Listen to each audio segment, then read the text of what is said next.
இங்கே இருக்கக்கூடியவர்கள் பெரும்பாலான ஒரு நரேட்டிவ் என்ன செட் பண்ணிட்டு இருக்காங்கன்னா, மாநில தேர்தலுக்கும் பாஜகவுக்கும் என்ன சம்மந்தம் அப்படின்னு சொல்லுவாங்க. மாநில தேர்தல்லையும் பாஜகவுடைய முக்கியத்துவம் இடம்பெறுது. ஏன்னா நாங்கள் ஒரு கருத்தியல் எதிரியாக பாஜகவை பார்க்குறோம், கலை எதிரியாக அதிமுகவை பார்க்குறோம். இதில் ரொம்ப உறுதியாக இருக்கும். ஏன் பாஜக எனக்கூடிய சக்தி இருக்கும் வரையில் இப்போ மோடி போன்றவர்கள் ஜனநாயகத்தை மதிக்காத ஒரு பாராளுமன்றத்தை 150 எம்பிக்களை சஸ்பெண்ட் பண்ணி ஒரு சட்ட மசோதாவை நிறைவேற்றக்கூடிய ஒரு அரசு இருக்கும் வரையில் மாநில தேர்தல் என்பது ரொம்ப முக்கியமானதாக இருக்கிறது.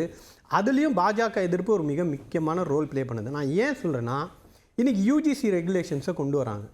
அது யூனிட்டரியாக ஒரு கன்கரண்ட் லிஸ்ட்டில் ஒத்திசைவு பட்டியலில் 2 அரசுகளுக்கும் பொதுவான ஒரு பட்டியலில் இருக்கக்கூடிய விஷயத்தை மாநில அரசுடைய அதிகாரத்தை எப்படி பறிக்கிறாங்கன்னா, ஒரு யூஜிசின்னு ஒரு சட்டத்தை கொண்டு வராங்க.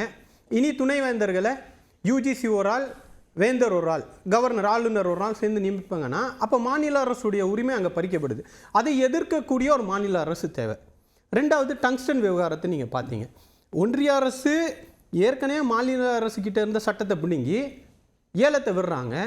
அந்த ஏலத்தை நடைமுறைப்படுத்த மாட்டேன் என்று சொல்லக்கூடிய ஒரு மாநில அரசு தேவைப்படுது.